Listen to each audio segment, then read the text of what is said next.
Welcome back to Blackout, House of Bob's cyberpunk adventure set in the Vantal Megaplex and powered by the Sprawl RPG system.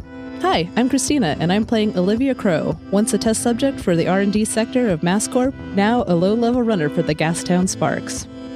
Hey, I'm Shaun, and I'm playing Cass, the ex-skip tracer fighting to pay his debts and settle old scores. Hi, I'm Shubert. I'll be playing Bunk, the beat hacker. I'm Dan. I'll be playing Tiz, the hard-nosed reporter, tracking down corruption no matter the cost. And I'm Jake, your GM. If you want to support the show, check us out on Patreon, give us a 5-star rating on Apple Podcasts, or just tell your friends about us. Roll on.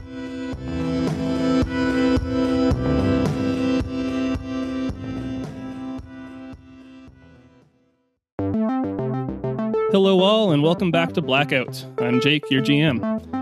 You may notice things sound a little differently this episode. Just for your information, we're recording this in April, and it's our first session recording remotely while we practice social distancing. I need to give a very special thank you to all of our patrons, listeners, and supporters for making it possible for us to continue recording through this pandemic. Truly, thank you very much. And on to the show.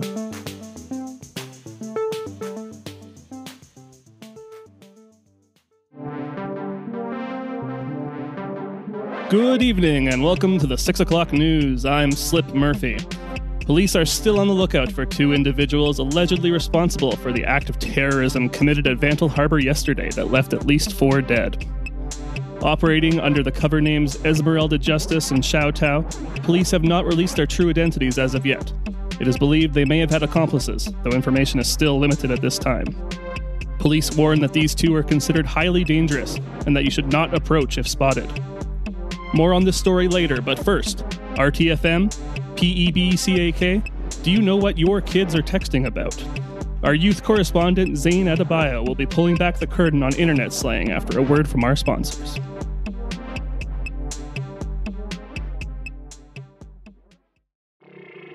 We're going to start with Bunk, right where we left him, which is hunkering down in a cargo container at the harbor, waiting for the excitement to die down and for an opportunity to escape unnoticed. You've been camping out for a couple days now. You cracked open a couple of the crates in here, and luckily found some quick bite Insta-meals to tide you over. It's currently late at night, and it's been raining heavily. You can hear the water pattering on the top of the metal container. Anything in particular you're doing while you're in here, or are you just playing it safe for now? No, I'm not playing it safe. That was my Bunkhead fan. No, I mean, I'm looking around for anything suspicious. I am very genuinely curious what this package was that we were supposed to be delivering. I remember it was some kind of cyber tech, but that's a pretty broad category. So yeah, I'm just looking around for anything suspicious. Are you going to brave leaving the cargo container to do that, or just... Oh, I thought there's, I guess, a ton of stuff in the cargo container. Yeah, but you kind of picked, a random one, so to speak. Right. It's probably not related to your initial target, but you certainly can do a look around. You might at least find something of value, but of course, rolling always has possible consequences if you fail. Yeah. So I'll leave that up to you. There's got to be some kind of tracking system inside the crates. Maybe I could plug into something on this crate and it would connect to the other ones and give me some idea of what is being carried in one of the other ones. That way I have some idea of which crate to go run over and check out. Yeah, you do know which crate it was. There's the Lucky Corp logo on the side, and they have probably a serial number or something printed on there. You can identify which crate you were originally after. I don't know that the crates are smart enough to have any kind of linked network to the rest of them. Yeah, or maybe it would be smarter not to have something like that. Yeah, exactly, yeah. All right, well, I guess I can go physically looking for the Lucky Corp crate, right? You're just saying that the heat is still on, so that would be pretty dangerous right now. Yeah. Playing it safe is more what Bunk usually wants to do, but Garrett's gone. Maybe I should be the wild card and just go crazy. There's other things that can happen. I think while you're in the crate, you get a check-in from Maba, your old friend that had helped you, who now works at QuickBox, and you had called up to send the cavalry, the security team, to the harbor to mix things up a little bit. The message along the lines of, hey, I know you can't tell me what's going on here, but I hope you're all right. I'm still alive, but I could use a way out, is what I send her back. She says, that's kind of out of my jurisdiction at this point. I don't know what I can do, but I'll try. Some time passes. Probably, I think you've been hiding out for, let's say, a couple days. A lot of your gear is starting to run out of batteries and starting to wonder what you're going to do next. When one night, it gets a little quieter suddenly, and you realize the ambient noise of machinery humming and things like that in the harbor has stopped. And the little strip of light at the bottom that leaks in through the cargo container has disappeared. And you feel your neural interface start to wind down and shut off. And you realize that likely another blackout has occurred. This might be one of your best chances to escape while everything is shut down. Yeah, this is definitely my chance. I'm gonna get everything together and head on out. Cruise on out as stealthily, furtively as possible. Furtively? Yeah. You start to head for the door, but pause for a moment when you see an eerie, shimmering blue light seeping through the cracks of the cargo container door. It's a familiar light. You've seen it before. It brings you back to that day at Applewood Terrace where you saw the blue being looming over your sister. Still not seeing many other options. I think you probably go for the door. Yeah. I think I would react in kind of like horror to this. This is genuinely very freaky. And I don't know what to make of this. Did you say my equipment is already like powered off? Yeah. Like as a result of the blackout, not related to that. Yeah. Oh, okay. Right. And last time I saw the blue figure was also during a blackout. So that's nothing. Okay. That tracks. That tracks. All right. Yeah. I head through the door. All right. You push open the cargo crate door. Outside, it's still raining hard. The scene is lit only by the moon and some distant city lights. Even the harbor's backup generators are inoperative during the blackout. Take a moment to take in your surroundings. You can't find the source of the blue light. It seems to have vanished as soon as you open the door. But you do see two things of interest. First, at the turnstile in the center of the harbor, you see a container that has been loading onto the rail and made ready to be launched onto a fast rail heading north. And you recognize the Lucky Corp logo and serial number on the side. This is the crate you were originally here to steal.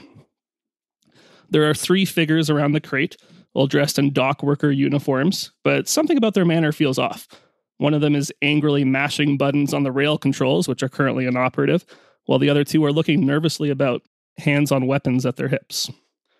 The other thing of interest that you see is 1 row of stacks down, a man has collapsed against the side of a container. He's gasping for breath and clutching violently at his chest, his other hand grasping vaguely in the direction of the turnstile. And that's what you see. I wish Tis was here so we could take a picture. My camera wouldn't work. Yeah, I guess. Yeah, to draw a charcoal drawing of it. But. Yeah. I try to remember this, but this is going to be hard because I have a terrible, terrible memory. That's why I rely on technology.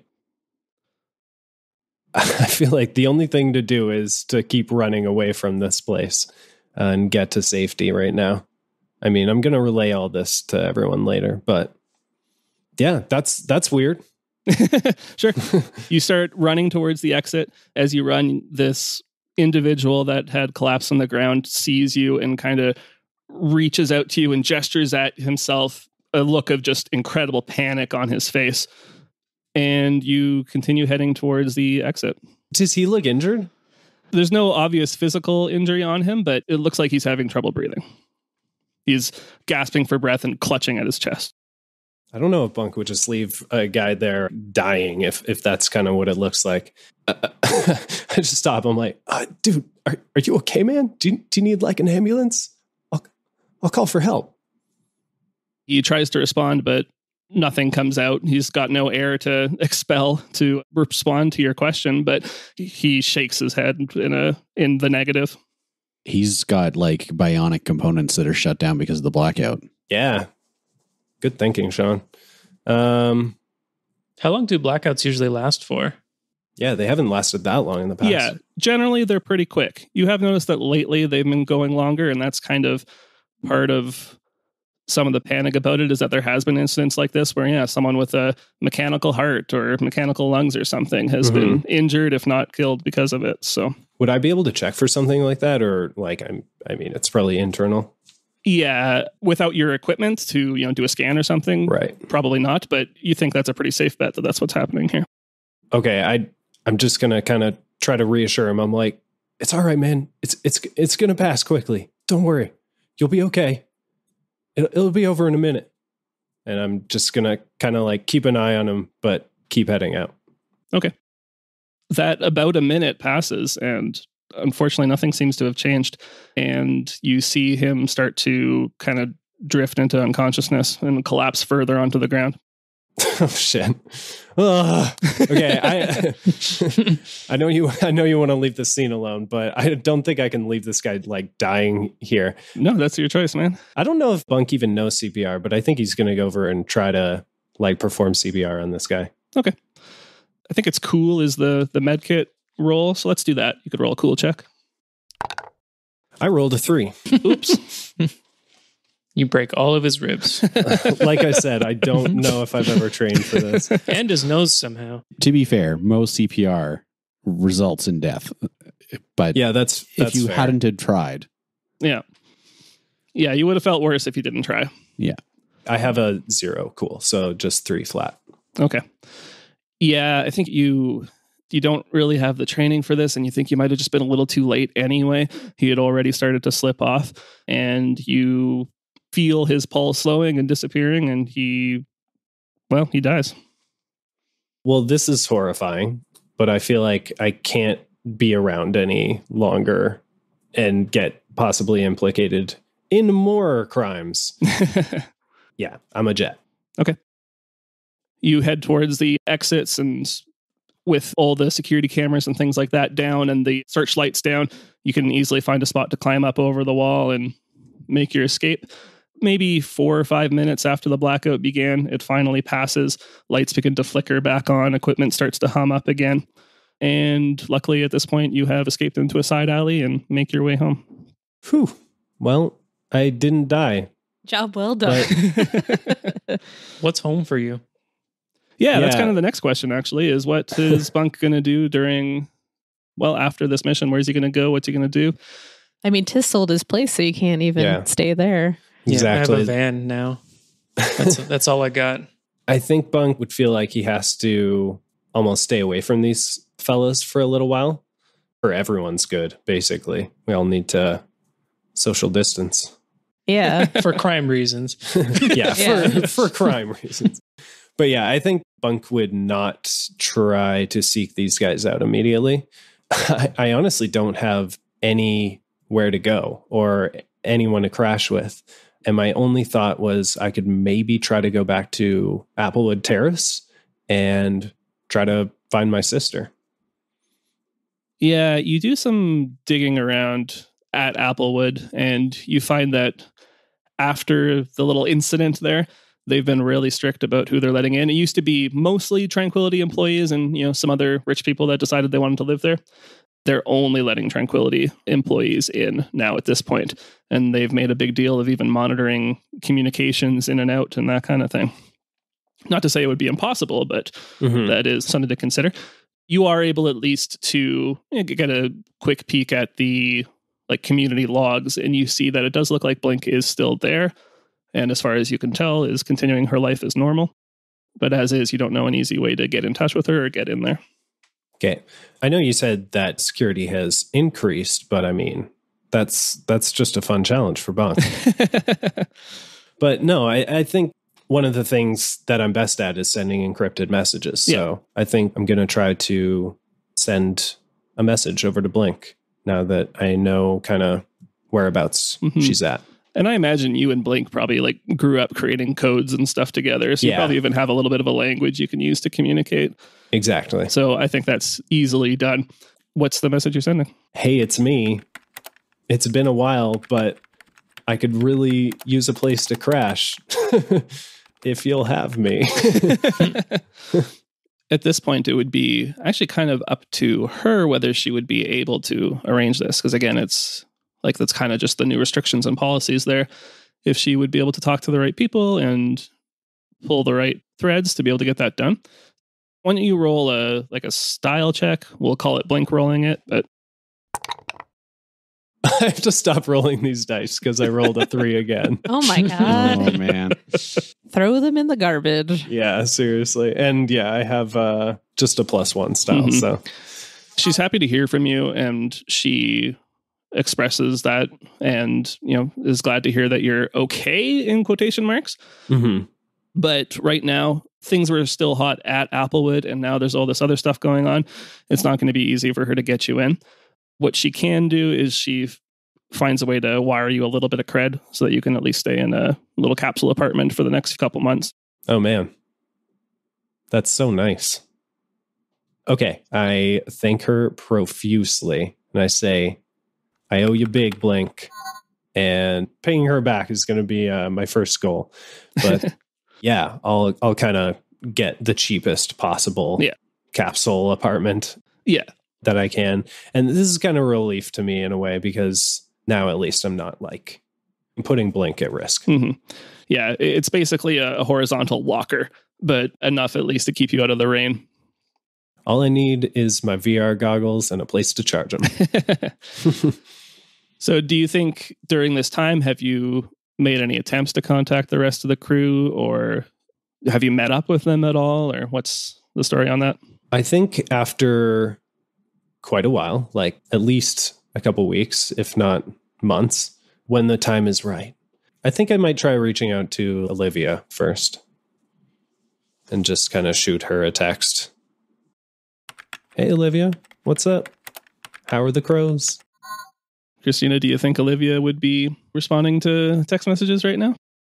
No, I think he gets a bounce back. Yeah. A mailer demon. Oh, no. You're super wanted right now, right? So Yeah, realistically, Olivia and Cass are going to be the hardest to kind of get in touch with. I was more worried about them, but that makes sense. Then I'm going to try to get in contact with Tiss. Okay. Before we move on to Tiss, there's just a little bit of cleanup from the last mission. Who did you take a link with, Bunk, at the end of the last mission? Tiss, yeah. And you gained some experience as well. Did you end up taking an advancement?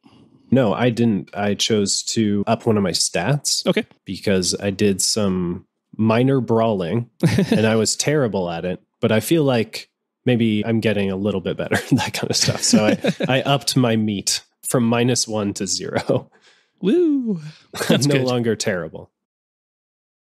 Tiss. What's going on with Tiss? when he got out, he was dirt poor. He had bet all of his money on this job. So he has zero cred to his pocket. All he basically has in the world is his van. So he's feeling a close relationship with Olivia now. Yeah, who's got bed bugs now? Kind of chomping her style there. Yeah, he's reaping what he sowed. He's laid low pretty well. He's just doing little puff pieces and stuff for the newspaper he works for. You know, just trying to lead a better life, I think. What does lead a better life mean to Tiss? This last job really messed him up. Like, he ended up killing a man. Dropped that toolbox on some dude's head. Mm-hmm. And realizing in the, like, after the fact that he had died, he, like, really had to do some soul searching. And he's like, why did I even care about this last job that much?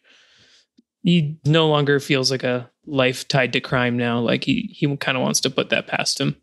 He's still willing to do stuff beyond the law, but, like, it has to be for a better reason than just making some money kind of thing. So he's still, like, pirating videos, but oh yeah, nothing more than that. Yeah. Okay. He's got a car downloading at the moment, actually. Yeah. It's 3D printing out in the van. I'm gonna print a car inside my van. Maybe a motorcycle. Maybe I'll print a motorcycle that I can actually fit. Dan, maybe Tiss should be going to one of those, like, free online therapy things. That seems like a good idea. Does it cost money? No, it's free. It says free in the name. It's free online therapy. You have to listen to like 20 minutes of ads, but it's totally worth it. Is it?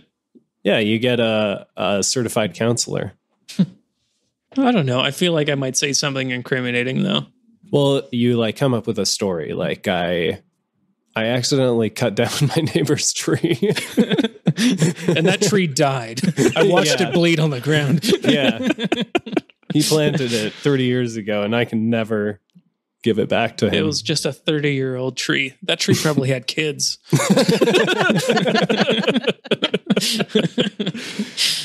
Yeah, I might do some of that. It's not a bad idea. Like, I'm definitely trying to sort it out, like how to cope with death or whatever. Death I caused, but I don't tell them that. So yeah, Tiss and Bunk, it sounds like you guys have been in touch at least a little bit. Do you think you've met up at all or still keeping your distance?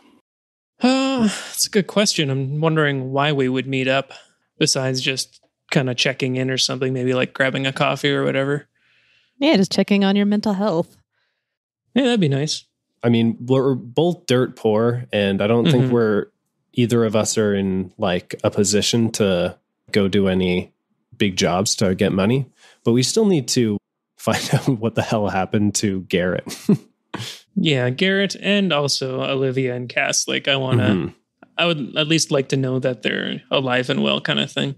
I would like to know that. I'm assuming, maybe optimistically, that they're just laying low and that's why we haven't heard from them. But yeah, we should probably do some investigating on so we the could whereabouts team up of those. and go see if we can track down somebody that knows them. Like, I know Cass has some kids and stuff, so he may have come in contact with them or something like that. So yeah, that's a good start. And Cass and Garrett are tight, so maybe once we find Cass, we can find Olivia and Garrett. Yeah, Garrett's probably the one that is throwing us off the most, I think, because that one was really mysterious. We know why the other two are laying low, but Garrett, we have no idea really what happened to him. I mean, we know. The Omnicoin guys came and nabbed him. Okay. Do we know that, or was that just in a flashback? Yeah, remember, dude? I sent you the video link. Oh, yeah. Okay. Yeah. All right. So then I think Garrett's probably dead and buried. I mean, so you can just write that off, yeah. Okay. That was an easy solve. Mystery solved. I'm a great reporter. Really dug deep on that one. You just write obituaries without even knowing anything. So you guys have, probably meet up occasionally to kind of get a status check on each other and start to do some planning about how to follow up on some of these loose ends and find your friends. Get the gang back together. Get the gang back together for one more go. One final job. I'm scared. At one of these such meetings, you guys are probably meeting in the, the typical back room of a restaurant or something like that, where these things tend to go down. And you see someone approaching your booth. I look up. You look up. You see a tall, pale-skinned man. He's wearing a sharp gray pantsuit and a very slim ladies cut. He's got red tinted sunglasses and long hair tied into a top bun. And he says, "My name is Redshift. Could I sit with you two?" That's the best name I've ever heard. Redshift. Redshift. Is that one word, or is that like his first and last name? I don't know if it's really an official first and last name, but his friends call him Red, I think. Really quickly, have I heard of this guy? Is Bunk into movies at all? That's a weird question. He's more into music, but yeah, he's a media fiend. He downloads all the latest vids. Yeah, I share all my vids. pirated videos with him. Then you might have heard of him. Like I said, sorry, his name is Redshift. He's a casting director. He works for a company called Badge and Gun Productions. And you know that this particular company, they make a ton of really high octane action movies. And that's about as much as you know at this point. Oh my God, he wants to buy our story. I knew it. Sure, man. Have a seat. Yeah. What's up? I said, what's up? This guy's rude. I think we should leave. Yeah. He sits down at the open seat in the booth and he says, just to make sure we're on the same page here, Tiss and Bunk, right? Depends who's asking. We're not wanted, so I say, yep, that's me. Famous reporter. I'm really happy you guys are in the same place. That makes this easier. Saves me a trip. Yeah, I'm so on edge. I have a project that I'm working on, and I think you two might be the perfect fit. Are you guys interested in making a little money? Tiz is doing like a little scope of the room. He's seeing if there's anyone else with him or if there's someone suspicious in another booth looking over at us or anything like that. Sure. Why don't we turn that into a assess check, which is edge. Okay, I got an 11. So, Dan, you get to ask 3 questions from the list. What potential complications do you need to be wary of? What do I notice despite an effort to conceal it? How is blank vulnerable to me? How can I avoid trouble or hide here? What is my best way in, way out, way past? Where can I gain the most advantage? Who or what is my biggest threat in this situation? Who or what is in control here? I'm going to go with what do I notice despite an effort to conceal it? You noticed on the way in, and you can kind of just see it out of the window, he came in probably the most expensive hover car you've ever seen. Even just the fact that it's a hover car is pretty unusual for this area. You're not exactly in the rich part of town, but it's this sleek, red, low Lamborghini type machine. And you can see that there is one other person in the car. Okay. This puts me at ease a lot because nobody that rich has ever tried to kill me. Yeah. he's like high profile, Yes. right? So he's not going to do something in such a flashy car. Yeah. I think if this guy wanted to kill me, he would have sent some less flashy goons, but I don't know. That's just a hunch. All right. So I got another couple that I can ask as well. So I'm going to ask, what is my best way in or out, etc.? Your booth, one of the kind of private booths near the back of the restaurant, is pretty close to the kitchen entrance. You'd have a pretty clear getaway straight out the back. Okay. And who or what is my biggest threat in this situation? Or can I just hold on to it? Yep, you can hold on to it. I'll just hold on to it because I don't know what's going on quite yet. But You can use it anytime during this encounter. Mm-hmm. Okay. So he's made us an offer. He's offering us some sort of job, right? Yeah, he hasn't given a lot of Okay. details yet. He just said he has an opportunity and he thinks you two would be perfect for it. Okay. Bunk, do you want to hear him out? Yeah, man. Sounds good to me. You got some more deets? I do. This isn't the place to talk about it, though. If you want to come back to the studio, I can tell you everything you need to know. Yeah, just look at Tess. I give you a shoulder shrug. Like, I don't see the harm kind of thing. Like, there's obviously risk, but... You never let them take you to a second location. Olivia's not here to warn us. At this point, I'll reach up and turn on my recording glasses. Yeah, sure. He waves at the camera. So I was trying to do it discreetly, but whatever. There's a flashing red light right in the middle. Yeah. He probably knows his way around cameras. Good point. Quick question. Where'd you hear about us? When I took on this project, I did a little research, and you guys have a connection to this project that came up in my research. Again, this isn't the place to talk about the details, but you guys are more involved in this already than you might realize. Yeah, my interest is pretty peaked by now. So All right. slaps some coin on the table and gets up to leave. Okay. And then the waiters are like, what is this? Coin? What is this circle of metal? Yeah, it's mostly buttons and lint. By slapping money on the table, he means his cred stick, and then it Right. just scans through the table. Oh, man, that's actually pretty cool. All right, cool. Let's get in this Lambo. Yeah, he stands up and walks you towards his super rad car. Oh, man. He motions you into the back seat, and he gets into the back seat as well. You see the other person in the car is just a driver at the front. And you guys take off. All right. Is there any treats or anything? A wet bar in the back. There's a bottled water. Okay. Yeah, I put one of the bottles in my pocket.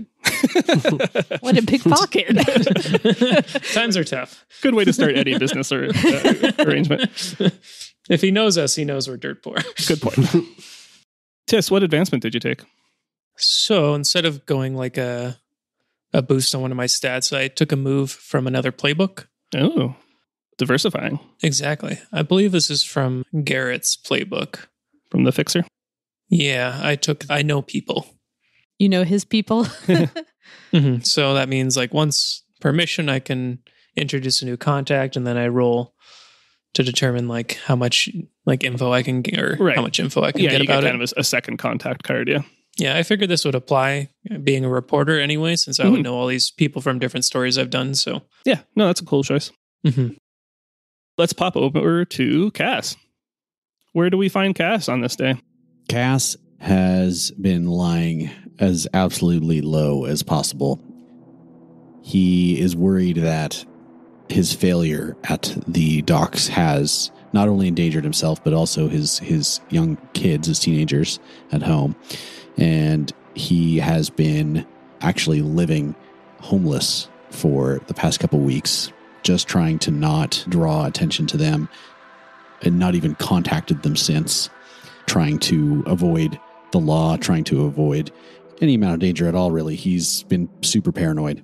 And I don't know if that's entirely justified or not for him, but right now he is like between two dumpsters in an alley behind a Turkish noodle shop and is just kind of like thumbing a business card that he has for someone he thinks anyways could get him like a burner phone that he might be able to safely use to contact somebody who could help him out.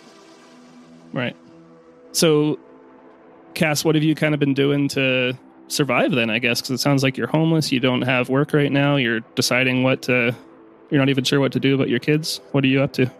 Cass has been pickpocketing cred sticks where he can, just to buy like meals from like street vendors. He's done his best to avoid entering like large chain grocery stores or restaurants. He's hungry. He's lost some weight. He's not looking good. Yeah, he's on top of being really desperate. He's really, really paranoid about what is going to happen to him. So yeah, he's just been like, off grid. So maybe on one of those days where you've been kind of working the streets a bit and trying to grab some cred chips here and there where you can, you see what looks like perhaps a juicy pickpocketing opportunity when the most expensive fancy hover car you've ever seen lands in the alley just off the street that you were working in. Okay. From this vehicle steps out a man in a gray pantsuit with red sunglasses, and he starts looking around. This is kind of one of your normal haunts. And you see him kind of looking around dumpsters and around corners and in back alleys. Look, he's trying to find someone or something. Can I do an assess? Like, do I recognize anything about the vehicle or him? Let's do an assess, yeah. It's plus edge, please. Oh my God. A 5. Wow, you guys are so bad at looking around. This is what happens when you don't have any food. So Cass, like starving and kind of shivering from like the cold or dehydration, is just foggedly staring directly at this guy as he walks through the alley. Yeah, I think you're just a little too hungry to really have the normal sense of mind that you would normally in this kind of situation. Are you trying to hide from sight, or are you approaching, or are you just standing there? Too kind of out of it right now to do anything beyond that. He's like, whoa, what's up with this car? Just staring at this guy in this fancy suit, sitting there beside a dumpster. It's kind of what I imagine is like in your assess roll, since you failed it, you're just kind of like standing next to his car and staring right into it. So before long then, this man pokes his head up from behind a garbage can and sees you standing there and kind of squints a little bit, pulls his glasses up so he can get a better look at you for a sec, and then starts approaching you. And he says, hey, my name is Redshift. Can we talk? Cass is like clearing his throat. Hasn't really talked to many people recently. Who are you? What? Why are you coming down here?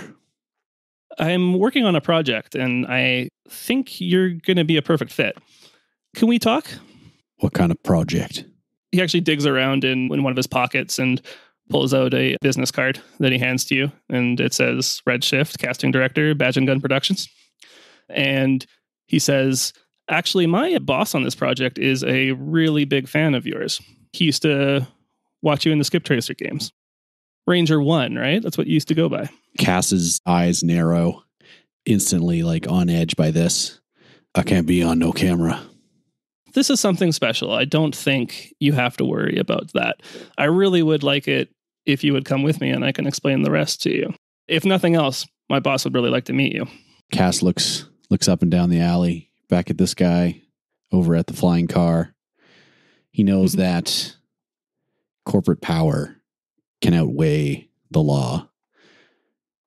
And he thinks long and hard for what seems like too long, and then nods slowly and shuffles into the car with this guy. Okay. And the car almost silently raises off the ground and flies off into the sky.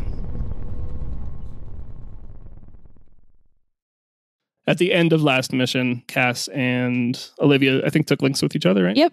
Took links with each other as a result of their deepening bond during that trip. Our deepening bond of fucking up so bad. I had one with Olivia already, so I just put that to 2, right?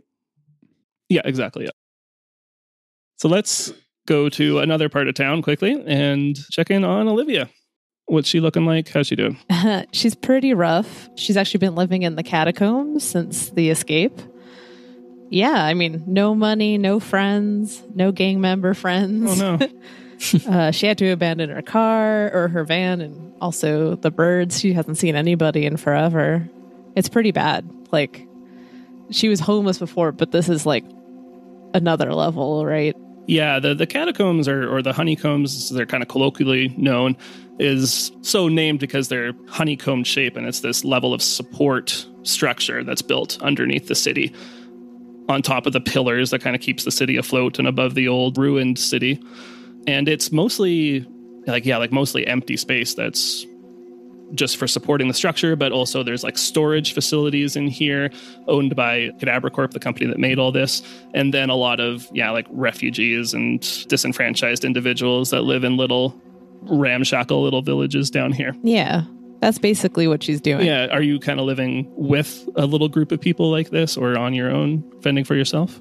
I mean, I think it's always easy to like end up congregating with others, but she still feels like she can't get close to anybody right now. Like, one, she'd be putting them in danger, and then 2, at this moment, it just feels like every time she tries to get close to people, it's terrible. Mm-hmm.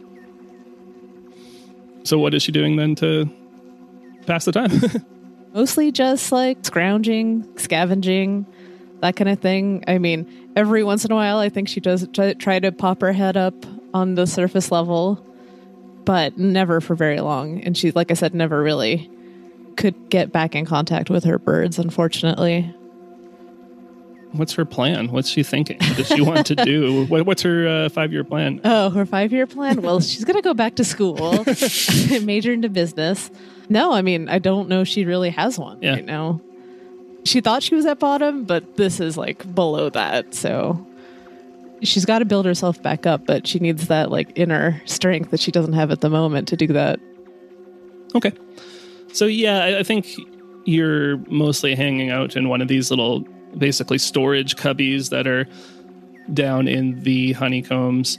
There's just like random building material and crates and random stuff. Nothing of particular interest or value, stuff that's been forgotten down here for years and years. And on one day, you hear a knock on the metal shutter on the outside of the cargo container. I peek out. I have a little crack. Yeah, you probably see. Yeah, exactly, a little crack that you can poke through. And you see a man.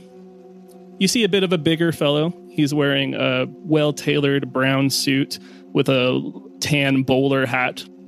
He's got a big mustache. You can see his cybernetic eye adjusting to the difference in light. He knocks again and waits a minute or so and then says, "Olivia." This guy looks super clean, I assume. Yes, he looks like he hasn't been down here for more than a couple minutes. Right. And I'm just like, no. Do you say it loud? No. Yeah. No, that's nobody here by that name. Oh, I know you're in there, Olivia. You were hard to track down, but I know my kids. Oh, man. Yeah, I like open the like it slides a little bit open. And I'm looking at him directly, and I'm just all like, hi. I think it's up to you, Cristina, whether you actually know this person or not. We've seen him in some flashbacks. The audience, I should say, have seen him. And he basically seems to be in charge of whatever connection between MassCorp and the Gastown Sparks. Yeah. In flashbacks, we've seen him deliver individuals to MassCorp for their experiments. Right. We know now this is the person that originally took you in. Right. And again, it's up to you whether you want to know that or... I don't know if I know that specifically, but I think I do recognize his face. Like, yeah. You probably maybe you recognize his face in that you've seen him looking down from a plasteel viewing... yeah, exactly. Yeah, from an observation deck above the surgery room or something like that. Yeah. And the voice probably sounds familiar. You've heard it over the PA systems and the mics, and it always was like a reassuring, familiar, friendly voice, but in a weird, kind of creepy, uncomfortable way because you didn't know what it was. Right. No, yeah, I think that makes sense. Like, I think he's always been looming, but we don't have like one-on-one contact before this moment. When he says like his kids, I just like immediately am like, this is like some creep dude. That's kind of why I had that reaction. Mm-hmm. Olivia, it's time to come home. When you left, your implant, it isn't finished. We want to fix it, but you ran away. I ran away. The laboratory got blown up. Minor detail. I mean, who even are you? He says, "Oh, I'm sorry, I forget. You probably wouldn't have remembered. You were young then." And he reaches out a hand and he says, "My name is Mr. Dayton." I just look at his hand. Fair enough. Yeah. So you're from MassCorp, I guess. Well, I have a relationship with MassCorp, but my family are the Gastown Sparks. And that makes me look up at him. Mm-hmm. Yeah? Yeah, we've always supported each other in that way. When you ran away from the lab, I was glad that you found someone who's familiar to me to take care of you. That you found some home with the Sparks meant a lot to me. And I'm glad that it worked out this long, but it is time for you to come home. Unfortunately, I think Olivia feels, one, kind of cornered, but two, like so hopeless that she just says to him, what does that even mean? He makes a motion as if to step in closer to you. Mm-hmm. Do you I shuffle. refuse that? No, I shuffle over. Okay. He steps just like a step into the building, or building is a strong word. Yeah, it's more like a cubby. Into your hovel. Yeah. Exactly. And he says, Olivia, you don't know the potential that you have. You were incomplete when you left, and I want to finish what we started. I want you to reach your potential. I want you to leave this life of squalor behind. And he motions grandly at the little hovel. And I want you to become complete. Yeah, I think at this point, her eyes are starting to well up because this is like both like the idea of family, but also the hostility she feels over all of this is very overwhelming. I'm just like, but I don't want to be in a box again. You don't have to do anything you don't want to, but you can have a family again. And then she just kind of nods. And he motions towards the exit and gestures for you to follow him. And she does, looking down, but no one would really notice, but her fists are like super clenched while she's doing it. All right, we'll come back to that later. So the camera pops back to a fancy red hover car that is currently ascending through the lower levels of the city, up through the winding network of catwalks and promenades and walkways that make up kind of the upper level of the city.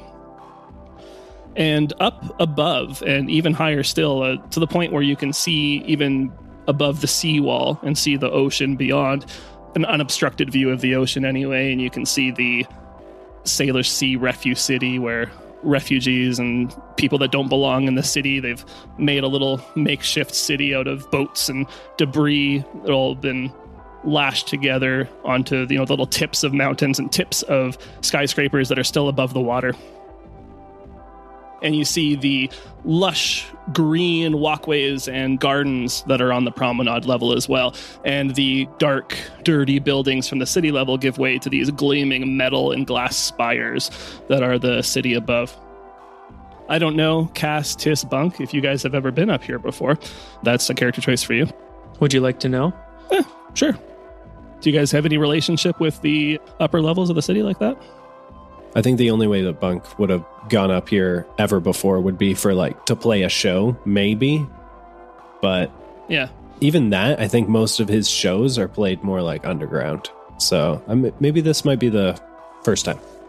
When Cass was a skip tracer, he chased one of his targets through this section of the city. If there was ever a live event for skip tracers that you attended, a medal ceremony or some kind of, when they have the weigh-in between two fighters in a wrestling match beforehand, that kind of thing, that probably would have taken place actually in Alta Vista, which we're going to talk about in a moment, but in the upper levels of the city. So definitely then. My old stomping grounds. What about Tis? Tis has maybe been up here once or twice, just for some stories he was following up on, but really it didn't lead to anywhere. He couldn't get into any doors, so he's pretty much only seen the outside.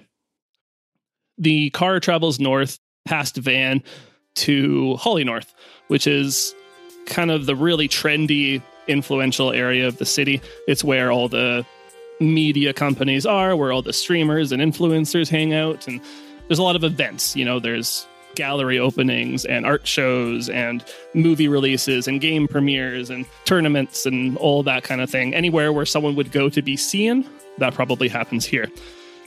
The lower levels of Holly North are still, just as poor as everywhere else. People there are, begging for likes and favorites and subscribes as opposed to tossing an Omnicoin to them.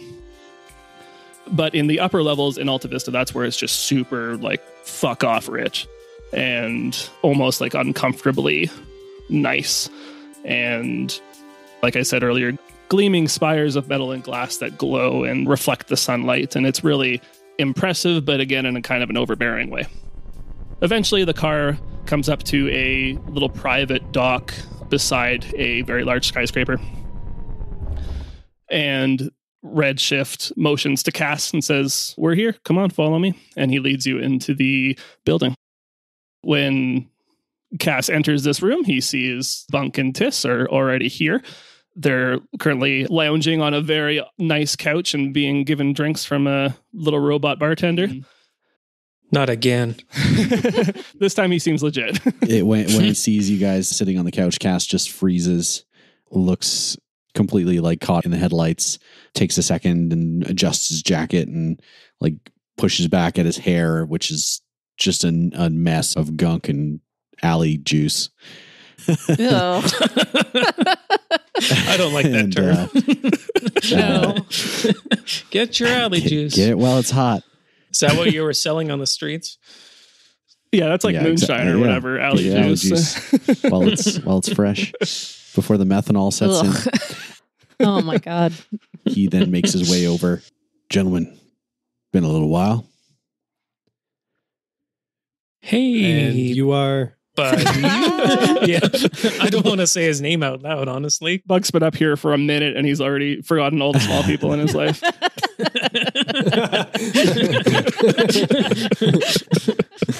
New phone, who dis? New visor. You start signing some stuff for him. What's your name? Yeah. Another fan. I'm going to go ahead and guess that this isn't a coincidence we've been brought together like this. This is weird. Yeah. Redshift pipes up and says, "Actually, it kind of is. Bunk and Tis are here for a related reason, but Cass, well, there's some circumstances to why you're here, which I will explain momentarily." And he points to a door and a fourth figure walks in. 1, 2, 3, 4. A fifth figure walks in. Wait, 1, 2, 3, 4. Yeah, the fifth figure walks in. Cristina, do you want to describe this figure to us? Yeah. So he's tall. I mean, really, a quick and dirty way to describe him would be Vin Diesel-esque. We got a real muscle boy on our hands. Yeah, he does have hair, though. What? I should point that out. But he is wearing glasses inside, or sunglasses specifically inside. He just has like a kind of a t-shirt on and just some jeans, and he's just all like, hey! But this is specifically directed towards Cass. He's just like super excited. He's just all like, oh my God, I'm like your biggest fan, dude. And I try to give you like a big old like man hug. You realize how gross he is. Yeah, but he's starstruck. This big bro hug gets swiftly and professionally turned into a very cordial handshake. Whoa. It's like a suplex move that you do on him. So slick. Uses momentum against him to turn it into a high five handshake. This would not be the first super fan that he's come across, but it is the first one in a very long time. Yeah, but even that move, he's like pointing at our hands, shaking, and he's just like, that was tight. Redshift lets out an audible sigh, but says, this is Jinbei. He's part of the reason we're here. He's graciously agreed to fund this project. He only had a couple requirements, one being that you, Cass, were here. Jinbei, pleased to meet you. Always good to meet a fan. What exactly is it that you need of us? Jin just flops up on the couch, getting super comfortable, orders a drink from the bartender. He's like, oh man, you guys are going to be so into what we're going to be doing next. Is Jin like a known figure? Yeah, I swear I've heard that name before. Bunk definitely knows him because we've established he's a media junkie. Jinbei is the hit action movie star sensation. Yeah. You might recognize him from such films as... Oh God, I should have come up with names. Yeah. Triple Z. Yeah. Every Vin Diesel movie just one off to the right. Ricket.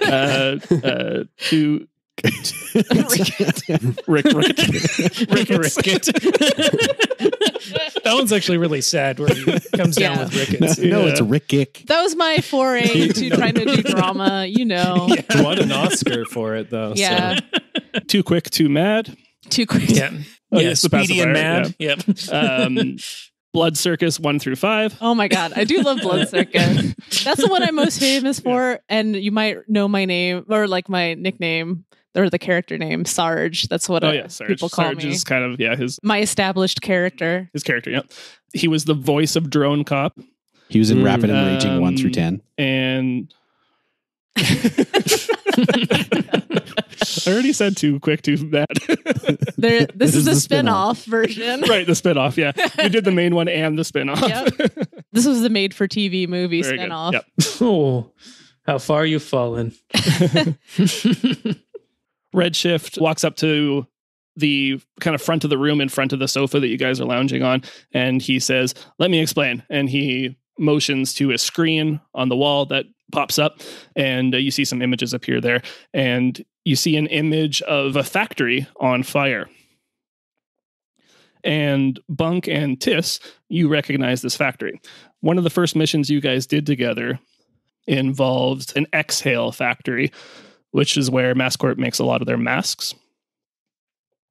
Bunk had kind of leaked some of the floor plans. He had found the floor plans and hidden them in a song. Tiss, you had reported on this and kind of spread that, and some eco-terrorists used that to cause a mishap at the plant. You guys were kind of on MassCorp's radar for a while there, but they kind of went just the cover-up route, and they covered up the whole situation as just an industrial accident. But some of those eco-terrorists... Freedom fighters, if you prefer. They tell stories that there was something else going on at that factory, that there was some weird experimentation on humans as well as animals going on. That factory has been just abandoned for several years, but we've recently come to understand that there have been regular deliveries in trucks going to and from that factory, even though, according to MassCorp, it's still abandoned. Are they MassCorp trucks that are going there? Not, labeled as such, but we have to assume. We want to get a camera in there. We want to find out what's actually going on. We want to follow up on this story.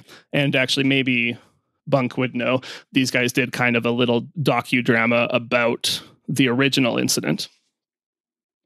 So you guys don't just do action movies? Well, I'm trying to pivot, dude. You know how it is. You got to diversify. And so now I'm in the documentary business. So you're going to like narrate this thing? I'm not just going to narrate, man. We are going to go SWAT on their ass. Oh my God. That was Jin's other requirement, is that he wants to shadow you on this mission. Like, you do know that Mass Corp, like, we've been on their radar for a while. I don't know if we want to poke this bear.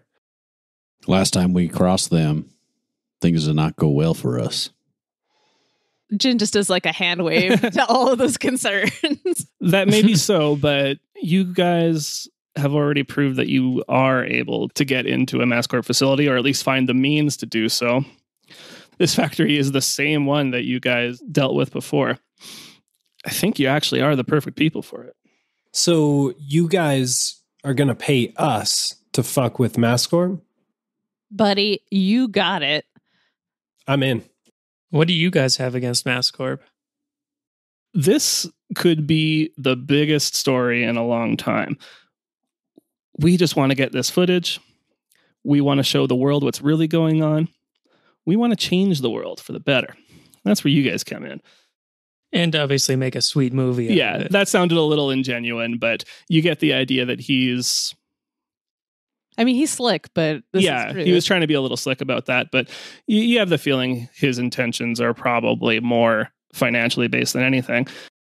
Bunk would probably know this company used to be a wholly owned subsidiary of Epistle. That's exactly what I was going to guess.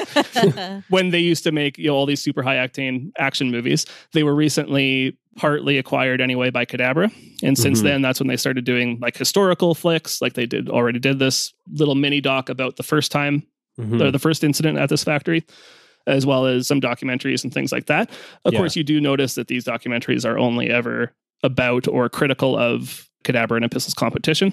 Yeah, this is just some good old-fashioned corporate espionage, basically. Yeah, exactly, I'm all in favor of it because I mean, I'm not telling them this, but I don't like Epistle, but I don't like Mass Corp even more. So we're on Epistle's radar too, though. Like they tried to murder us as well. Yeah, and maybe we can get a little bit on their good side with this mission if it goes well. I don't know. That's true. I kind of hate Mass Corp more. Yeah. Badge and Gun is only partly owned by Epistle at this point. It's actually a majority owned by Cadabra.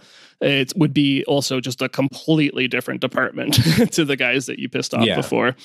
Yeah. Yeah, these companies are so large that, that's 20 degrees of separation or whatever, right? And that's kind of what I mean is if we can get in good with one part of Epistle, it kind of might shield us more if they try to come after us, or at least give us some ins. Redshift, Jin. If I'm going to be doing this, I need assurances. I'm going to obviously need to be compensated. Oh, of course, man. That's the business. Bunk may be content with the target that you have chosen and be ready to go right at it, but I've got mouths to feed at home. Redshift says, Badge and Gun Productions, we're a family company. We take care of those who work for us and their families. As long as you're working with us, you'll be receiving appropriate pay and a stipend for your families so that they can be safe while you're working. Oh, man. And I will send them autographs, whatever you need, bro. Can you get Cass maybe a new identity or something, or some new cards? Oh, no way. He is hot right now. We need the Cass. We need the skip tracer. Then I'm going to need access to your legal department. Redshift says that Jin has very graciously used his influence to secure a considerable amount of funding for this project. Your needs in these departments will be met. We got a big old budget for this. Can I get a producer credit? Maybe you could do the music. No, man, you go. are our soundtrack, but I need you there. I need you inspired. And what's this other guy's name? I'm the one who broke the story. Oh, yeah, you're our journalist. Oh, man, I'm super psyched. But Sure. he doesn't look like he knows who you are. Yeah, and I'm not convinced he's super psyched. Not important to me. I don't care. You guys have been given a quick brief on what these guys want from you. It sounds like, at least initially, you guys might be interested. Mm-hmm. There's going to be a little more of a briefing, and you guys can ask any more questions that you have of them before you start doing your investigation. But we're going to cover that next time in 2 weeks. Thank you for listening to The House of Bob. If you'd like, please give us a review on Apple Podcasts to support the show. Tell a friend about us, and make sure to hit us up on social media. We're at The House of Bob on most things. We have a special announcement this episode. House of Bob's website was created by Ian at Objective Digital. Objective Digital makes websites and mobile apps for small businesses, innovators, artists, and artisans. Get 10% off your digital solution by clicking on the link in the description. If you'd like to further support the show, consider supporting the show on Patreon for early access to episodes. We've got 25 hours of bonus content like director's commentary, RPG zines, and other little bonuses like that. We're getting near the end of our House of Annihilation director's commentary now, only a few months left at this point. We're kicking around some ideas for a lot of other fun stuff to do after that, so it'll be a good time to check it out. We'd like to thank our Patreon backers, Volt, Luke Conroy, Sylvia Douglas, Mike from the Tales from the Glass-Guarded World podcast, Kieran Duffy, Jessica, John Julius, Luckett12, Robert, Tom Wesley, and Ray Kearney. Artwork for this episode was by Shaun at Shaun Makes. Audio production by Alex of Astronomic Audio, and music by John Julius, licensed under Creative Commons by Attribution. That's all for today. Thanks for listening, everybody. Roll on.